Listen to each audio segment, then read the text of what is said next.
on a regardé la différence entre les cantons très rapidement. C'est vrai qu'on a des différences de fourchettes qui sont extrêmement importantes, donc ça vaut la peine de se renseigner. Même avant d'acheter un bien immobilier, si on a des choix en différents cantons, on traite avec le service des contributions dans le canton dans lequel on habite, mais on est imposé avec une répartition intercantonale dans chaque canton. Il faut regarder pour chaque canton. On ne peut pas tirer des généralités à partir d'un canton. Tout ça, c'est fiscalisé. Fortune privée, ASA, c'est fiscalisé. RI, on peut la transformer en ASA en neutralité fiscale, oui. Et donc, quand on commence à faire un peu du commerce d'immeubles, un peu du traficotage d'immeubles, c'est peut-être bien de se poser un peu la question en amont de, ok, quelles sont les conséquences fiscales qui peuvent en découler. Hey, c'est Edouard, bienvenue dans l'After, le podcast dédié à l'immobilier et au monde du business en Suisse romande. L'objectif de ce podcast, c'est de vous permettre de continuellement apprendre même après votre journée de travail. Si vous appréciez le contenu, je vous demande une seule faveur, laissez-nous un avis 5 étoiles sur la plateforme que vous utilisez. Allez, bon épisode. Ça fait mieux. Avec le petit truc qui dépasse, c'est mieux. Ça, on va laisser ça en introduction de l'épisode. Aujourd'hui, on va aborder le sujet de la fiscalité immobilière à Genève, sujet très technique. J'ai la chance pour ça et pour décortiquer un petit peu ces questions d'accueillir François Gillot et puis Olivier Muller, experts fiscaux diplômés tous les deux chez ECO à Genève, ECO SA. Peut-être François, introduis-nous rapidement à ce que fait ECO et puis ensuite on rentre dans le vif du sujet avec une liste de questions qu'on a préparées ensemble pour décortiquer ce domaine. Oui, merci Edouard, bonjour à toutes et à tous. ECO SA est une fiduciaire genevoise, elle regroupe une quarantaine de personnes divisées en 3 départements, un département compta, un département audit, un département taxe syndicale dont je suis le chef. Et dans notre département taxe syndicale, on traite pratiquement toutes sortes de clients et notamment la fiscalité immobilière avec grand plaisir. Ce matin, merci Edouard de cette invitation. Merci beaucoup à vous. Je profite avec la première question. Vous choisirez qui répond, tout simplement sur les différentes questions. Une question qui me revient très souvent moi sur les réseaux sociaux qu'on me pose assez régulièrement, c'est quelle est la meilleure option juridique, quelle est la meilleure structure juridique pour acheter un bien immobilier. Donc là, ça concerne Genève, mais aussi les autres cantons, in fine. Société immobilière, personne morale, personne privée, SNC, SC, ça veut dire quoi tout ça et puis c'est quoi les différences? Alors, j'entendrai avec l'énoncé des différentes modes de détention des immeubles. Il n'y a pas de solution meilleure. Elles sont de toute façon adaptées à chaque cas particulier. Mais on sait que la grande distinction, c'est la détention d'un immeuble en direct par une personne physique. Donc, la détention en nom, la personne physique est inscrite au registre foncier. Et puis, on a l'acquisition par les sociétés de personnes. Beaucoup de personnes physiques décident de se mettre en société de personnes. On distingue les sociétés simples, les sociétés en non collectif, les sociétés en commandite. Ce sont des régimes de propriété en main commune. Les gens sont des communistes. Et on trouve une catégorie de communistes particuliers, ce sont les ouars. Ce sont les ouaries, donc les personnes qui succèdent à une personne prédécédée. Elles forment des communautés qui détiennent les immeubles en main commune. On a ensuite l'acquisition par l'intermédiaire de personnes morales. Et ça, évidemment, on rentre dans le domaine des sociétés immobilières. On peut aussi acquérir directement les actions d'une société immobilière. Et puis, en queue de liste, on peut mentionner aussi la prise de participation dans des fonds de placement immobilier. Mais là, ce sont des placements spécifiques qui n'ont pas grand-chose à voir avec la détention pour les particuliers, directs ou indirects, d'immobilier. Et c'est ça qu'il faut retenir, c'est qu'en définitive, on a les acquisitions en nom et les acquisitions indirectes, étant précisé que pour les sociétés de personnes, c'est un type d'acquisition en direct, puisque les sociétés de personnes sont des entités qui sont transparentes. Okay. Les sociétés de personnes, c'est quoi exactement? Une société de personnes, c'est un contrat entre plusieurs associés. Chacun apporte les moyens nécessaires à la réalisation du but de la société de personnes. Ensuite, c'est une sorte de structuration patrimoniale. La société en non collectif, chacun apporte le montant nécessaire à l'acquisition d'un immeuble par hypothèse. Tandis que dans la société en commandite, on a un commanditaire qui est les commanditaires ont une responsabilité limitée à la commandite, tandis qu'on a un associé indéfiniment responsable qui est aussi une personne physique selon le droit suisse. Ok, parfait. On y reviendra peut-être tout à l'heure sur ces questions, mais si on se concentre maintenant sur l'imposition des différentes structures juridiques, des possibilités qu'ont les gens d'acheter, si on commence avec l'acquisition via donc la personne privée, hein, à titre privé d'un bien immobilier, comment est-ce que ça fonctionne sur l'imposition, valeur locative, impôt sur le revenu, gain immobilier, fortune commerciale, fortune privée, ça veut dire quoi tout ça? Ouais, exactement, merci Edouard. Alors pour effectivement la fiscalité immobilière, il faut toujours bien distinguer dans quelle position on se trouve. Acquisition par une personne privée, acquisition par une société, acquisition par une personne privée en tant qu'indépendant. Donc il faut toujours faire le step by step pour savoir où on se situe. Si on prend premier cas de figure classique, propriétaire qui a sa propre villa, personne privée qui détient l'immobilier dans sa fortune privée, enfin là il occupe son propre appartement ou sa propre villa. Là, il va être taxé sur l'impôt sur le revenu sur une valeur locative. Donc, la valeur locative, c'est une valeur, si vous voulez, c'est un peu comme un rendement fictif, parce que vous pouvez jouir en tant qu'un individu, vous pouvez jouir de votre propre logement gratuitement. Du coup, par équité fiscale avec les locataires, l'administration fiscale détermine une valeur locative qui sera ajouté à vos revenus, correspondant à ce que vous pourriez, grosso modo, le louer sur le marché, quand bien même il y a une petite réduction par rapport au prix de marché qui est effectivement effectué en pratique. La détermination, elle se fait via un questionnaire en général, donc qui dépend le nombre de pièces, si vous avez différents agréments, une piscine, etc., etc. Après, vous aurez un impôt sur la fortune, donc comme n'importe quelle fortune, vous aurez la base imposable qui est en général la valeur d'acquisition du bien. Lorsque vous achetez une villa, un appartement, vous achetez votre villa pour 1 million, vous aurez 1 million de fortune qui sera imposée à Genève. On parle d'un taux maximal aux alentours des 1%. À savoir que quand vous êtes une personne privée en détention privée et vous vivez dans votre propre logement, vous pouvez avoir un abattement sur la valeur fiscale de votre bien immobilier, qui est un abattement de 4% par année, qui peut monter jusqu'à 40% après 10 ans. Ce qui fait que votre bien immobilier d'hypothèse d'1 million au début descendra à 600 000 francs de valeur fiscale après 10 ans. Ce qui est intéressant pour une personne privée qui vit dans son propre logement. Maintenant, pour une personne privée qui achèterait un appartement pour le louer, donc là on en parle d'un immeuble locatif, là à ce moment-là il n'y a plus de valeur locative parce que c'est plus le propriétaire qui vit directement, mais là il y a un impôt sur le revenu sur les loyers encaissés, donc comme n'importe quel revenu soumis à l'impôt sur le revenu. Là aussi vous aurez un impôt sur la fortune sur la valeur fiscale de l'immeuble, mais qui cette fois est déterminé en capitalisant les loyers. Donc vous faites votre rendement locatif divisé par le taux de capitalisation des loyers, qui en général, typiquement à Genève, est fixé dépendant du type d'immeuble, mais on est aux alentours, on va dire, entre 3 et 4% pour être assez large. Et que vous soyez une personne privée, en détention privée, que vous vivez dans votre immeuble ou que vous le louez, lorsque vous faites une revente de ce bien immobilier en tant que personne privée, vous aurez un impôt spécial qui est l'impôt spécial sur les gains immobiliers, qui est un impôt sur la plus-value immobilière, qui est taxé sur la différence entre la valeur d'acquisition moins les différentes impenses que vous auriez pu faire, ajouter typiquement une piscine ou une véranda, et la différence avec le prix de vente derrière. Donc on taxe vraiment la plus-value à l'impôt spécial sur le gain immobilier, qui lui est fonction, donc le taux d'imposition est fonction de l'année de détention. En général, c'est un taux dégressif avec le temps, pour justement un peu réduire l'effet spéculatif.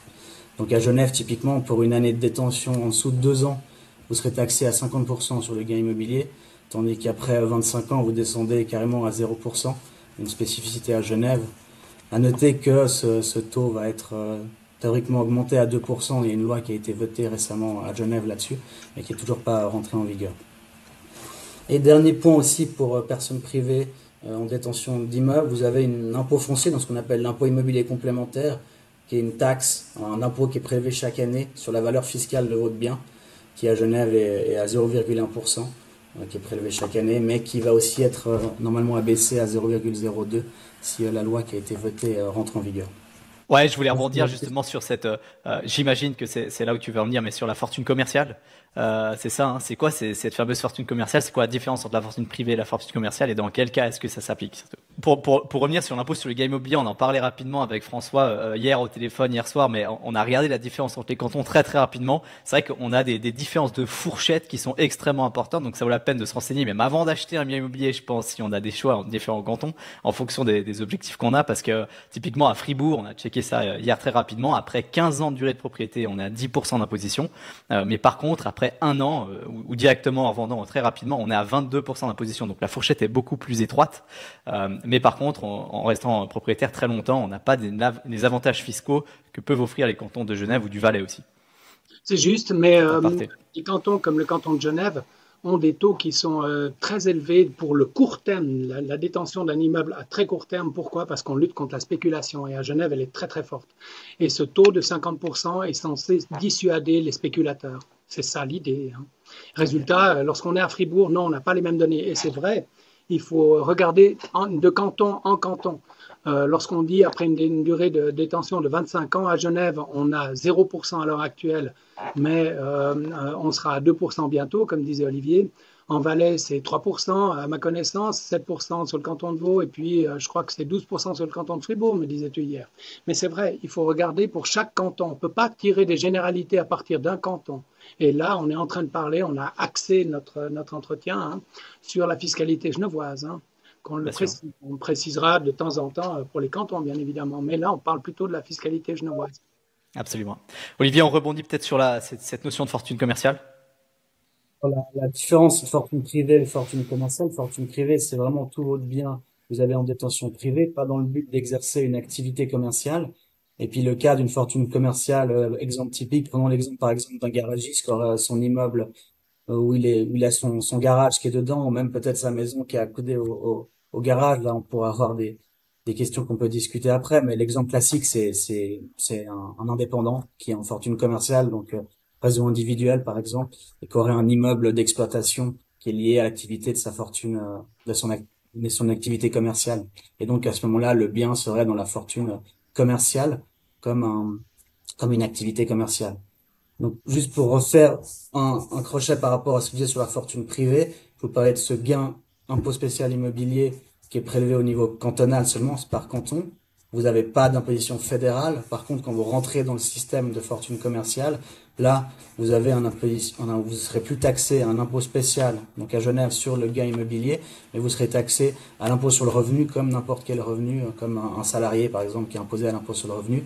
Donc là, vous êtes taxé, on peut dire, dans le système ordinaire classique d'un impôt sur le revenu, tout comme vos profits d'activité commerciale de garagiste, ou lorsque vous facturez des prestations de garagiste et que vous vendez votre bien immobilier lié au garage, vous serez taxé à la même ancienne à l'impôt sur le revenu, aussi bien au niveau cantonal que fédéral.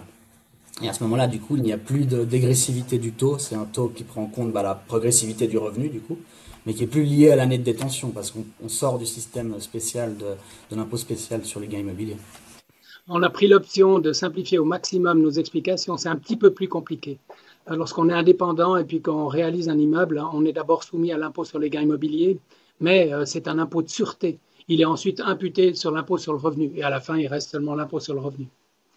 Prélevé au taux max de 45,5% à Genève. Ça peut être assez élevé. Oui, et puis juste pour préciser, parce que là on parle du garagiste qui détient son garage dans lequel il exploite en réseau individuel comme indépendant, mais qu'est-ce qui se passe avec son logement à lui?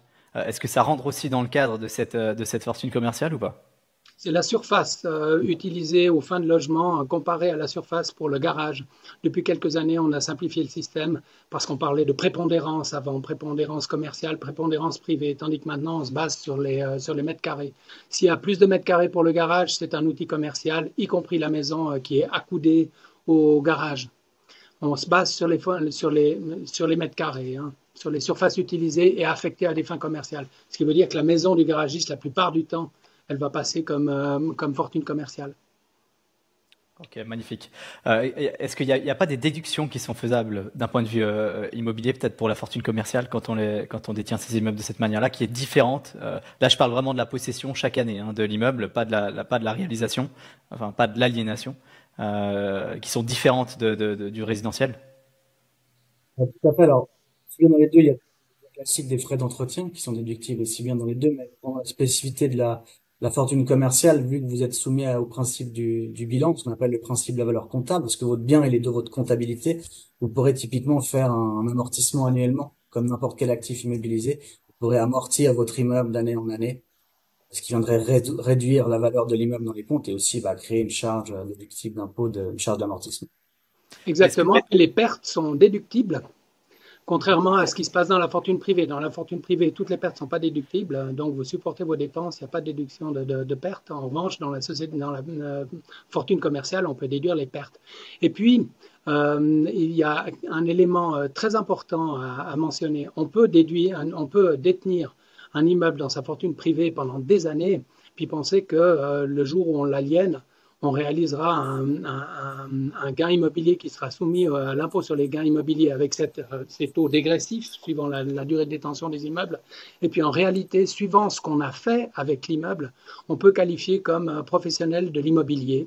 Et de nouveau, on retombe dans la fortune commerciale. C'est la mauvaise surprise pour certains propriétaires. C'est qu'au moment de la vente, le fisc intervient en disant non, ce n'est pas de la fortune privée, c'est de la fortune commerciale. Par conséquent, on prélève l'impôt sur les gains immobiliers à titre d'impôt de sûreté et puis ensuite l'impôt sur le revenu. Et c'est ce qu'on appelle l'impôt sur les bonnes affaires. Pourquoi ? Parce que vous ne l'avez pas mis depuis le début dans votre fortune commerciale, vous n'avez pas déduit d'éventuelles pertes, vous n'avez pas pratiqué d'amortissement.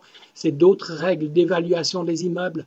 Bien sûr, il y a l'impôt immobilier complémentaire pour ceux qui détiennent dans la fortune commerciale. Mais en attendant, c'est vraiment la mauvaise surprise. C'est qu'à la fin, vous êtes néanmoins soumis à l'impôt sur le revenu, qui peut être vraiment une guigne parce que ça peut coûter très très cher. Et comment on fait pour savoir alors, avant de vendre?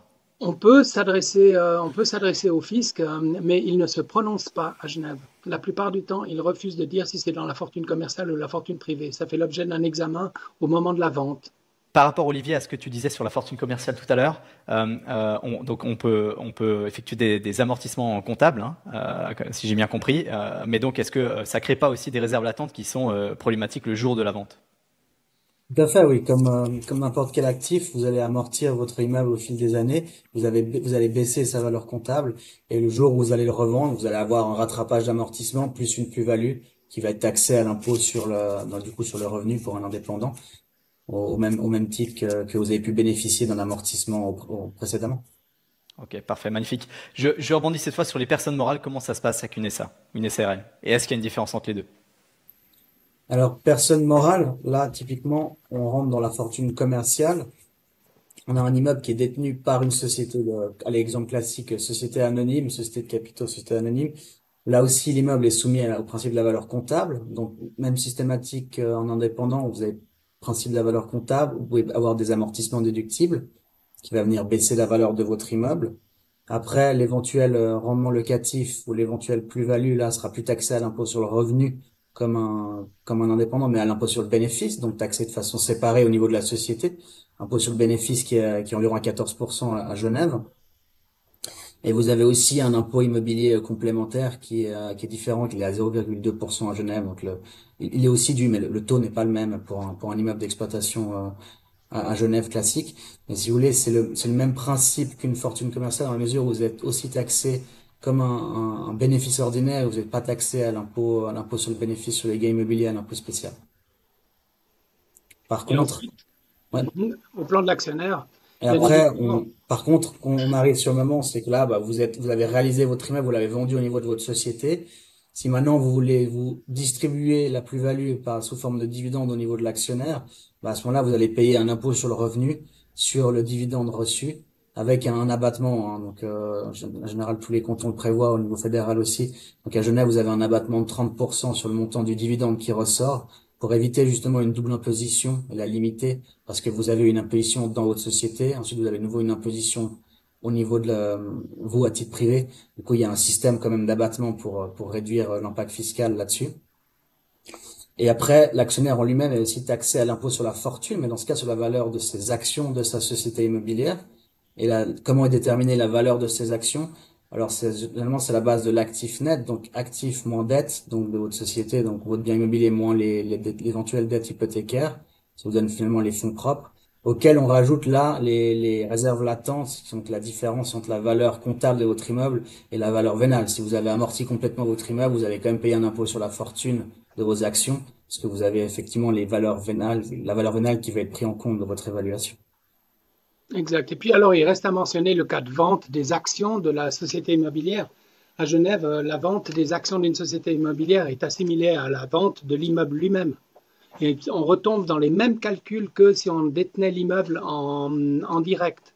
Ce qui veut dire qu'on isole dans le cadre de la vente d'une société immobilière, on isole le gain immobilier réalisé et ce gain immobilier réalisé est imposé selon l'échelle dégressive, 50% les 2 premières années, et puis ensuite dégressive pour arriver à 0 après une détention de 25 ans. Pourquoi on isole le gain immobilier? Il n'est pas impossible que dans une société immobilière, amassant des loyers, on ait peut-être un portefeuille titre. Le gain qui est réalisé sur le portefeuille titre, par hypothèse, cette partie-là participe du fameux gain capital franc d'impôt. Par conséquent, on a deux approches dans l'imposition de la société immobilière. Il y a le gain immobilier, il est imposé, soumis à l'impôt sur les gains immobiliers. Par hypothèse, on détient la participation dans sa fortune privée, bien évidemment. Et puis ensuite, il y a la deuxième partie, le gain en capital sur le reste des assets. On arrive à l'isoler mathématiquement, de sorte qu'on a une exonération également pour tout ce qui ne participe pas du gain immobilier. Ok, parfait. Qu'est-ce qui se passe si on a une société avec des immeubles un peu dans chaque canton, répartis partout, et puis qu'on vend cette société? L'imposition, elle est cantonale, et donc on divise chaque immeuble et puis le gain réalisé sur chaque immeuble. Il y a une répartition intercantonale, oui, puis on est imposable pour chacun des immeubles selon le lieu de situation. Et le calcul est à répéter dans chacun des cantons. Ok, donc on traite avec le service des contributions dans le canton dans lequel on habite, nous, mais on est imposé avec une répartition intercantonale dans chaque canton, c'est juste? Il faut traiter avec chacun des cantons. Ok, d'accord, parfait. Je vais prendre le fils du siège de la société. Ok, parfait. Je vais prendre un exemple concret cette fois une question qui m'arrive assez régulièrement. C'est des personnes qui achètent un appartement, puis 2 appartements, puis 3 appartements, 4 appartements, 5 appartements. Ils ont leur fiduciaire au début qui lui dit bon, le premier appartement, inutile de faire une société, ça sert à rien. Le deuxième appartement, ça sert à rien non plus de créer une société de capitaux. Voilà, c'est coûteux pour pas grand chose. Le troisième non plus, le quatrième non plus, le cinquième on se dit mais là ça commence à faire beaucoup et je pense que ça serait intéressant. Et puis là vient la question de qu'est-ce qu'on fait avec les 4 premiers. Voilà, parce que pour la suite on a une idée, mais les 4 premiers on fait quoi? Est-ce qu'on les transfère ces appartements dans une société qu'on crée, une société de capitaux qu'on crée pour détenir ces immeubles? Qu'est-ce qui se passe? À quoi ça sert? Et surtout quelle est la question de quand est-ce qu'il faut faire quand est-ce qu'il faut constituer une société alors pour acheter des biens immobiliers? C'est une question épineuse. Je pense que lorsqu'on amasse le nombre d'objets immobiliers, on est assez vite exposé au glissement de ces immeubles dans la fortune commerciale. C'est une manière de se dire, OK, je tue le problème en prenant ces immeubles et en les mettant dans une société immobilière. Après, on a une certitude, c'est qu'on détiendra les actions de la société immobilière dans la fortune privée. Et puis, c'est seulement au niveau de la société immobilière qu'on parlera de fortune commerciale. Alors après, avec 4, mais ça dépend vraiment des cas particuliers. Alors, on pourrait peut-être dire, OK, faisons une société immobilière. Mais l'opération, c'est pas sans douleur. On devra transférer tous les immeubles de la fortune privée à la société immobilière, ce qui veut dire qu'on a un cas de réalisation de tous les immeubles, ce qui veut dire qu'on prendra la valeur vénale, la valeur d'apport à la société immobilière, puis on commence par décompter l'impôt sur les gains immobiliers suivant la durée de détention. Et si j'ai amassé cette fortune sur 10 ans, le taux, en tout cas à Genève, est relativement élevé. Donc, il faut y réfléchir à 2 fois. C'est des calculs d'apothicaire, mais on arrive à les faire. C'est tout à fait maîtrisable. Mais ensuite, est-ce que le jeu en vaut vraiment la chandelle? Point d'interrogation. Oui, on peut recommander à quelqu'un de faire une société immobilière, oui. Ça pose un tas d'autres questions, notamment en matière de financement. Si on a encore des hypothèques dessus, il faut les faire reprendre par la société immobilière, ce qui n'est pas impossible, mais qui demande pas mal de travail, oui. Oui. Et puis alors, dans ce cas-là, c'est à quel moment qu'il faut la créer, la société, plutôt dès le départ? Il faudra imaginer ça dès le départ, en fonction des objectifs, pour éviter ce problème. Parce qu'il y a aussi le droit de mutation que la société va payer lors du transfert de propriété, qu'elle devra payer. Et puis alors, souvent on me dit, ouais, mais je vends mes biens immobiliers de mois à mois, donc je les vends pas au prix du marché, je les vends au prix que j'ai payé à l'époque.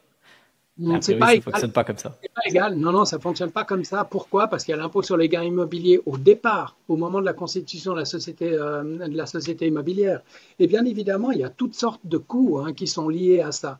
L'impôt sur les gains immobiliers va être prélevé sur la valeur vénale. Le fisc va intervenir en disant, attends, ta maison que tu as transférée ou l'appartement X que tu as transféré dans la société immobilière, ça, la valeur vénale, ça fait tant. Et c'est lui qui a un service de l'immobilier à Genève qui est assez pointu et puis qui arrive à sortir des valeurs qui sont assez indiscutables parce que c'est basé sur des comparaisons avec les transactions qui se sont passées autour de la parcelle en question. C'est la Collonges-Bellerive. On sait qu'il y a pas mal d'objets immobiliers qui changent de main sur l'année. Par conséquent, ils arrivent à déterminer des prix assez précis. Ensuite, on a évidemment les frais de notaire, c'est 0,7% de la valeur des immeubles transférés. Ensuite, on a les droits de mutation à 3% de la valeur des immeubles transférés. Et puis les frais de registre foncier à 0,3% de la valeur des immeubles transférés de nouveau. Donc, il y a un prix, hein, il y a vraiment il y a un prix. Mais peut-être que par paix d'esprit, oui, on peut constituer une société immobilière. Pourquoi pas? Pourquoi pas? Après, il faut juste être conscient que tout le monde ne veut pas acheter des appartements qui en SI. On ne vendra pas nécessairement la SI. Typiquement, si on parle d'un immeuble de rapport, et puis quand on est confronté au marché et qu'on veut vendre soit la SI, soit alors l'immeuble de rapport directement par la SI, eh bien, si on pense qu'on va vendre une société immobilière à des caisses de pension qui sont très friandes en immeuble de rapport, elles n'achètent jamais les parts d'une SI, elles achètent toujours l'immeuble en direct. Pourquoi? Parce qu'une SI paye des impôts alors que les caisses de pension, comme tout le monde le sait, sont exonérées d'impôts. Par conséquent, vous vous retrouvez ensuite avec une société avec du cash dedans et puis le next step, vous pouvez peut-être faire des reports d'imposition en égrénant les dividendes sur plusieurs années. Mais voilà, c'est pas une recette qu'on peut toujours recommander, hein. C'est vraiment au cas par cas et selon les aspirations des gens. Ok, je vais parler tout à l'heure dans un instant là pour les gros patrimoines ou les très gros patrimoines, hein, de la possibilité. D'ailleurs, il y a un article que je vais partager ici dans une seconde là. D'ailleurs, je vais partager mon écran comme ça on le voit. Hop, cet article-là qui dit qu'est-ce qu'une exploitation immobilière en droit fiscal. Le tribunal fédéral déclare sa jurisprudence concernant une restructuration d'une entreprise de personnes en société de capitaux. Voilà, donc c'est pour faire très rapide, hein, c'est une personne ici qui était à Zurich, si je me trompe pas, qui détenait un immeuble du coup dans sa personne à titre privé. Il a voulu la transférer dans une société de capitaux en neutralité fiscale. Hein. Et puis qu'il a pu faire, mais ça concerne un gros parc immobilier. D'ailleurs, on a les conditions, hein, si je me trompe pas, juste en dessous. On admet qu'un revenu locatif d'environ 2 millions permet de retenir une gestion immobilière professionnelle. Et puis après, oui, c'est un des critères pour pouvoir le faire. Hein. Donc voilà. Mais rapidement, avant de parler de ça, ma question c'était avec 2, 3, 4 appartements, c'est un avantage de cette fortune commerciale, d'une raison individuelle, de faire un transfert comme celui-là, ou bien comment ça fonctionne concrètement ça? On pourrait pas le faire de fortune privée à fortune commerciale, puis une société de capitaux. Si on détient peut-être seulement 2, 3 appartements, vous n'aurez pas la condition d'exploitation en fait qui est nécessaire pour faire un transfert en neutralité fiscale. Donc on retomberait dans un cas où on aurait un transfert de la fortune privée à la société de capitaux en fortune commerciale. Le cas d'un gros parc immobilier, on peut en discuter après, c'est justement le fait que, en tant que détenteur d'un gros parc immobilier, vous pouvez peut-être qualifier disons, votre activité peut qualifier de professionnel d'immobilier et donc vous pouvez avoir une exploitation immobilière qui, à ce moment-là, permet, en droit fiscal suisse, il y a des restructurations qui sont permises en droit suisse pour avoir une neutralité fiscale sur certains transferts, notamment des transformations de réseaux individuels en société anonyme. Mais vous devez avoir cette condition nécessaire, c'est de bénéficier de qualifier d'une exploitation immobilière, ce qui n'est pas acquis sur 1 ou 2 appartements. Alors justement, c'est quoi les notions pour devenir une exploitation immobilière? Alors il y a 3 critères donc pour qualifier d'exploitation immobilière. Il y a déjà la participation au marché, donc le fait de louer par exemple votre appartement qui soit présent sur le marché. Ensuite, vous devez avoir un employé à plein temps qui s'occupe typiquement de la gérance immobilière. Et là, on estime que le salaire d'une personne à plein temps, ça a été estimé à environ 100 000 francs. Et la troisième condition, c'est que vous devez avoir des rendements locatifs qui correspondent à 20 fois le montant de votre personnel à plein temps qui gère le parc immobilier. Donc, du coup, 20 fois les 100 000, on arriverait sur un rendement locatif de 2 millions. Et ce qu'on voit en pratique, donc pour la condition d'exploitation, c'est que finalement, typiquement à Genève, on va se focaliser sur la valeur du parc immobilier. Donc là, on parle de la valeur fiscale du parc immobilier, qui Genève estime qu'en dessous de 30 millions, vous n'avez pas un parc immobilier qui qualifierait d'une exploitation. Ok, donc ça. Peut-être que je devrais ajouter une précision à ce sujet. Donc, on part du salaire d'une personne, d'un emploi à plein temps au sein d'une société immobilière. Typiquement, ce serait un concierge. Et puis, ou alors, ça peut être aussi un mandat conféré à une régie immobilière. Et puis, on a des honoraires pour 100 000 francs. On multiplie par 20, ça donne 2 millions. On capitalise ensuite au taux de 3%, et puis ça donne tout de suite des montants très, très élevés. En fait, le canton de Genève, pendant des années, a considéré qu'on avait affaire à une exploitation à partir du moment où on avait un immeuble ou un parc immobilier d'une valeur de 20 millions. Il a changé d'avis récemment, c'était fin 2023, où il a été question désormais de 30 millions.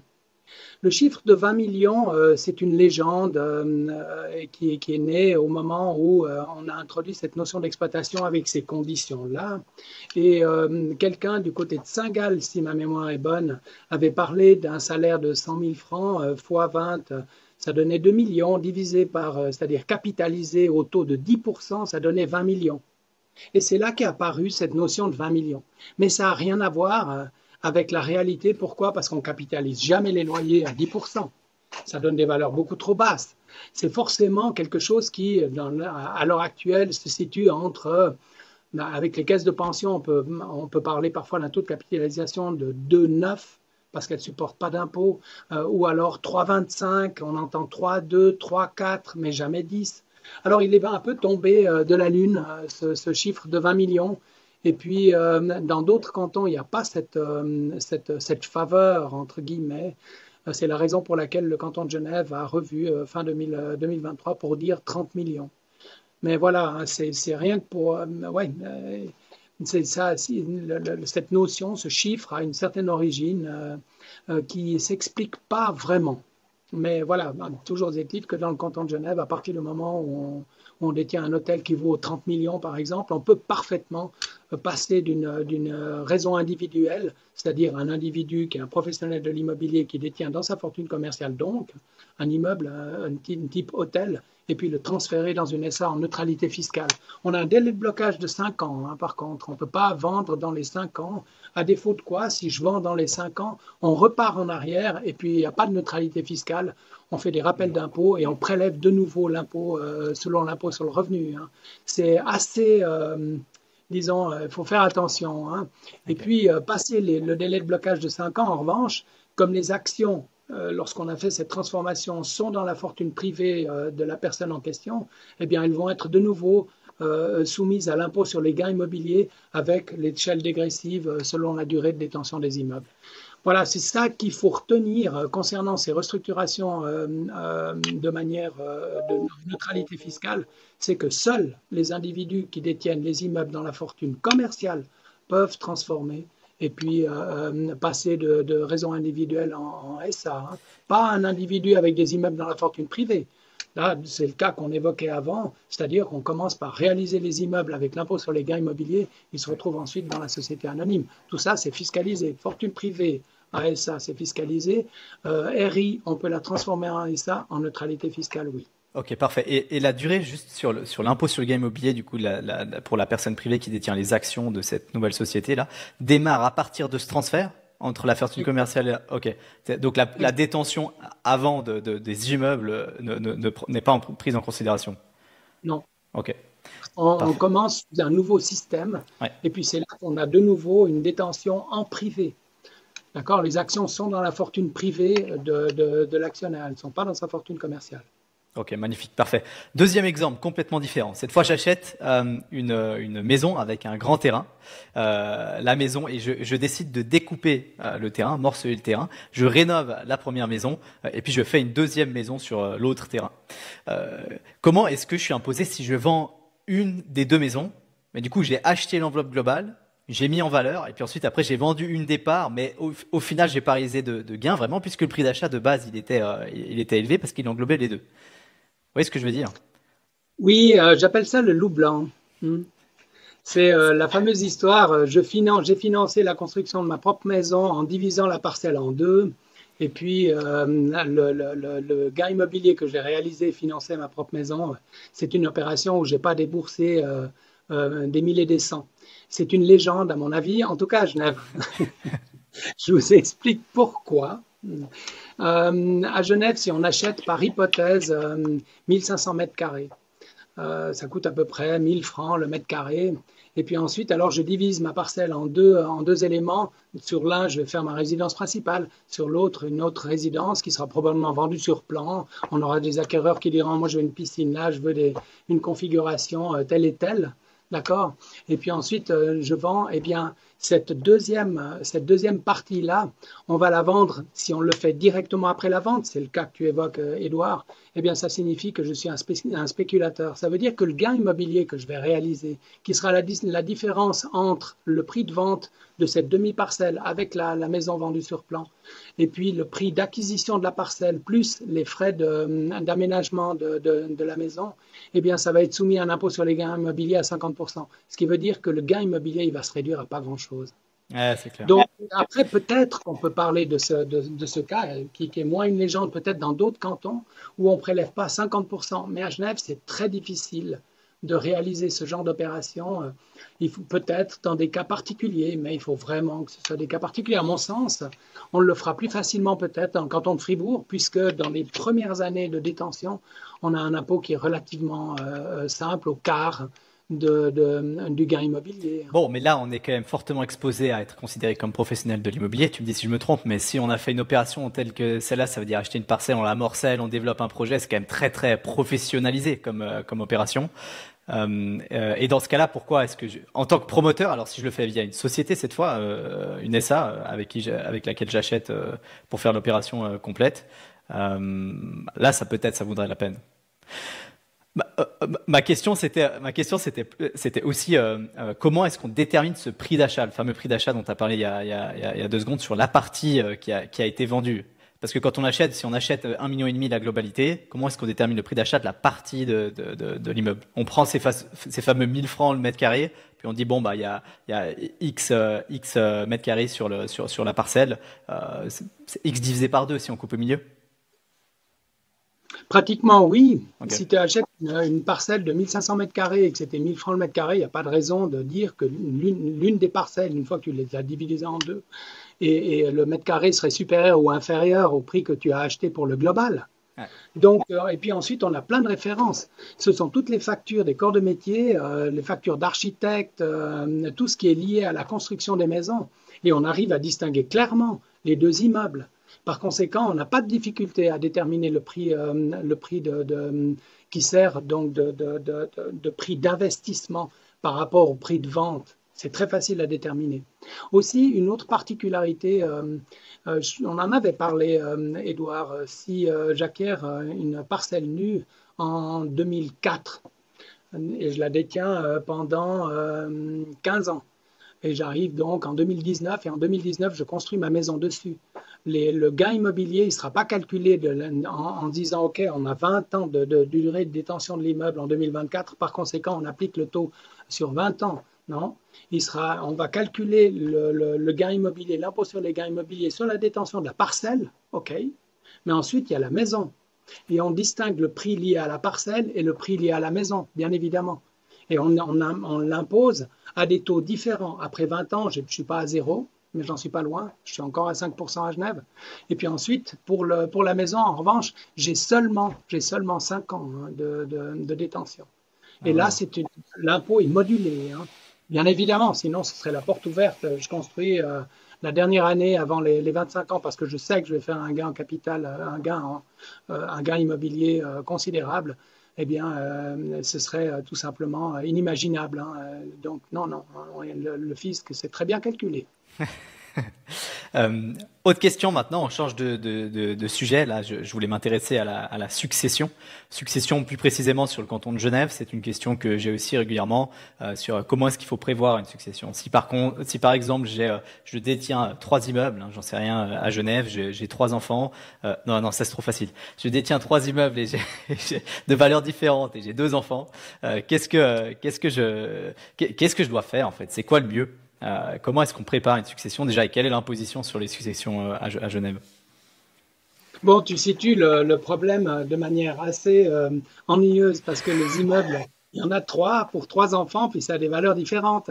C'est difficile, hein. Une planification pour les cas de succession, c'est relativement difficile. Moi, je pensais à faire des lots, mais comme tu as posé le problème, on devrait élever le débat en disant c'est une personne qui détient des immeubles. Soit on arrive à les séparer, soit on arrive à les diviser pour faire des lots d'immeubles. Et à ce moment-là, on peut faire une planification. Soit on a affaire à des immeubles qui ne sont pas séparables. Et à ce moment-là, il faut vraiment les vendre et préparer, faire de nouveaux investissements ou aménager différemment les biens qui doivent être transmis. Les immeubles, c'est vraiment difficile, les planifications successorales. Et puis, c'est vraiment du sur-mesure. Pourquoi? Parce que chacun des héritiers a une trajectoire de vie différente. On voit pas souvent des gens qui ont la même trajectoire de vie. Et tout d'un coup, quelqu'un peut avoir besoin de cash alors qu'ils sont en noirie autour d'un immeuble qui ne peut pas être divisé. Et ça pose tout de suite un tas de problèmes. Et on parle tout de suite de division, on parle tout de suite de vente. Il n'y a pas de recette, il n'y a pas de recette magique. Donc voilà quoi, prévoir des lots dans la mesure du possible et puis vendre ce qui ne peut pas être séparé. Je crois que c'est à peu près l'idée, hein. On peut aussi constituer une société immobilière. Pourquoi pas? Parce qu'après, c'est vrai que les actions, on peut faire des tas égaux. Pourquoi pas? C'est une idée. Mais le problème, de nouveau, va se poser lorsque un des héritiers dira, mais moi, j'ai besoin de cash pour pouvoir vivre. Par conséquent, il faut que je puisse obtenir de l'argent de la société immobilière. On sait que les sociétés immobilières, la plupart du temps, il y a des hypothèques dedans et qu'elles seront plutôt enclines à payer les intérêts aux banques pour éviter la guerre du financement. Et puis, résultat, c'est peau de chagrin pour ce qu'on peut verser en termes de dividendes pour les héritiers. Et on voit tout le temps, c'est tout le temps la même histoire. L'un des héritiers souhaite pouvoir disposer de sa part d'héritage et que ce ne soit pas bloqué dans une société immobilière. Par conséquent, la société immobilière, elle va bien par beau temps si les héritiers s'entendent bien. S'ils s'entendent pas, c'est pas une solution miracle non plus. On peut aussi, dans le genre planification, j'ai vu faire des sociétés de personnes où on essaie de cimenter le patrimoine d'une famille. On trouve des modèles au plan international, notamment en Allemagne, où ils ont inventé un mouton à cinq pattes qui s'appelle une GmbH und Co. KG. J'explique, hein. C'est une société en commandite où les commanditaires ont leur responsabilité engagée pour un montant qui s'appelle la commandite, et puis on a un associé indéfiniment responsable qui, bizarrement, est une sarle avec une toute petite surface financière. C'est très décrié en Allemagne, mais c'est pratiqué depuis bonnement 25 ans. On en voit partout de ces GmbH und Co. KG, et puis on met en place une réglementation, c'est un contrat de famille où on dit que tous les héritiers de la famille, lorsqu'ils se marient, doivent se marier en séparation de biens. Ensuite, si une part d'immeuble est héritée, une part à travers cette société de personnes, est héritée par un conjoint qui n'est pas dans la lignée de la famille, il est contraint de vendre sa part au décès d'une des personnes de la famille en question. Il est obligé de vendre sa part à un des membres de la famille, de sorte qu'il y ait tout le temps le maintien de cette valeur. Ça peut exister, oui, mais c'est difficile à mettre en place. Et puis, oui, la possibilité peut être donnée à certains de sortir à un moment ou à un autre. En Allemagne, typiquement, les grandes familles se retrouvent avec 50, 100 membres de famille autour à l'intérieur de ces sociétés de personnes. En Suisse, c'est déjà moins pratiqué, puis c'est assez difficile en définitive. On ne peut pas contraindre, lorsqu'on est une personne qui a un gros patrimoine, on ne peut pas nécessairement contraindre ses ouars de rester ensemble. Mais on sait que ça existe, on essaye de le faire, mais c'est pas simple, ce ne sont pas des dossiers simples. Ok, ça s'est déjà fait ici quand même. Moi, j'ai jamais entendu parler de ça. C'est super intéressant. On essaye, mais okay. À la fin, moi je veux bien, mais je ne vois pas comment on cimente et comment on fait pour empêcher l'un des enfants. Vous savez, la vie est longue, mais en même temps elle est courte. Et puis, on n'est pas à l'abri de mésaventures. Et si une personne fait faillite, on fait quoi alors? alors qu'elle est associée d'une société simple. Vous voyez, il y a un tas de considérations. C'est vraiment pas quelque chose qu'on peut mettre à la légère en place. Ouais, absolument. Je voulais rebondir cette fois sur une autre particularité aussi un peu genevoise, alors qui s'est vue aussi en Valais. J'ignore si ça s'est fait ailleurs dans les autres cantons, mais typiquement à Crans-Montana, c'est des choses qu'on voit. C'est des sociétés immobilières actionnaires locataires, hein, des SIAL. On va pas trop s'étaler sur le sujet, mais c'est une chose qu'on confronte souvent. Enfin, c'est un cas qu'on confronte souvent à Genève. C'est donc des sociétés immobilières qui sont habitées par les actionnaires qui détiennent les parts de la société elle-même. Comment ça marche ça? Et pourquoi on n'en fait pas des PPE au final de ces immeubles? Parce que c'est problématique pour le financement, c'est problématique pour la valeur, hein. C'est souvent des valeurs qui sont revues à la baisse. Voilà. Oui, alors tu as énoncé le problème. On a le choix, ou bien on fait des PPE, et puis chacun est copropriétaire et détient une part de l'immeuble, en l'occurrence son appartement avec une part sur les locaux communs, sur les parties communes. Ou bien alors, on est dans une société immobilière d'actionnaires locataires. Elles ont été constituées au départ, si ma mémoire est bonne, assez dans les cantons romans, mais ça a été très difficile à manier parce que les gens se comportent comme s'ils étaient dans un régime de copropriété, alors qu'ils ne le sont pas, et qu'on ne peut pas assimiler leur qualité d'actionnaire à celle de propriétaire des appartements. Non, ils détiennent une part du capital action d'une société qui loue ces appartements aux actionnaires. Ça n'a pas bien fonctionné. Au bout d'un moment, lorsqu'on a des problèmes avec les gens qui se considèrent comme étant propriétaires, ça se répercute sur les loyers, ça se répercute ça donne des problèmes de financement, sans parler de tous les aspects fiscaux qui peuvent être très compliqués. Et en définitive, toutes ces sociétés immobilières d'actionnaires locataires, on a pensé qu'on arrivait à s'en débarrasser. Notamment dans les années 90, lorsque le fisc a fait, en tout cas à Genève, le législateur a prévu un régime particulier qui permettait de liquider les sociétés immobilières.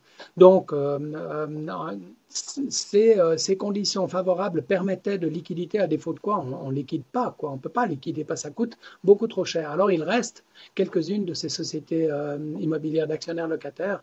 Et il y en a très très peu à l'heure actuelle parce que le fonctionnement est véritablement trop compliqué. Pourquoi on ne les liquide pas et tout de suite? Justement parce que la charge fiscale pour chacun des actionnaires locataires est très élevée en définitive et c'est relativement contre-productif. Mais ça ne se fait plus. Et puis du point de vue des sociétés immobilières, OK, on en a beaucoup liquidé à la fin des années 90. Mais elles sont toutes revenues et l'explication à ça peut tenir au fait qu'on arrive à limiter sa responsabilité à l'intérieur de la société immobilière. C'est elle qui va contracter des dettes hypothécaires. On arrive à maîtriser.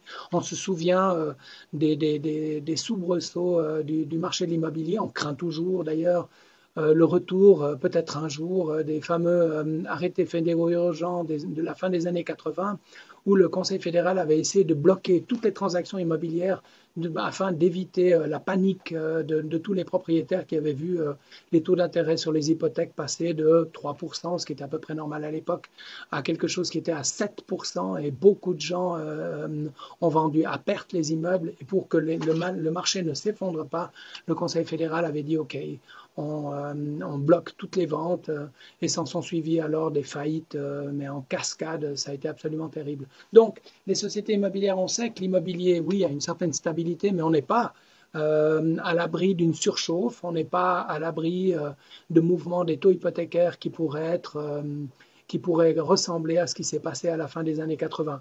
D'après ce que disent les banques, notamment la Banque cantonale genevoise, on a un système qui est ou un tissu immobilier genevois qui est stable. Et donc, on n'est pas dans la même configuration que la fin des années 80. On n'a rien à craindre, mais sait-on jamais. C'est vrai. Tout investissement comporte un risque. Hein. Pour rebondir juste très très rapidement sur la partie des successions, parce que j'ai oublié de l'évoquer, tu parlais de la division potentiellement, François, des immeubles hein, qui étaient détenus pour les transférer aux enfants dans le cadre de la succession.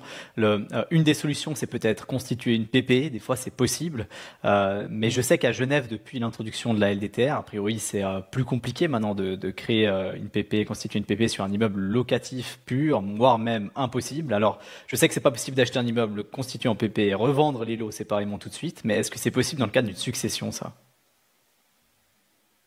Que ce soit dans le cadre d'une succession ou hors cas de succession, le problème c'est toujours le même. Si tu prends un immeuble et que tu le découpes en PPE, tu vas qualifier de professionnel de l'immobilier.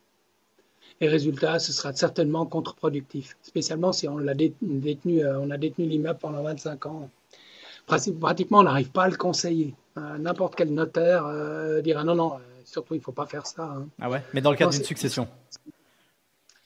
Dans le cas d'une succession, dans le meilleur des cas, c'est déjà en PPE.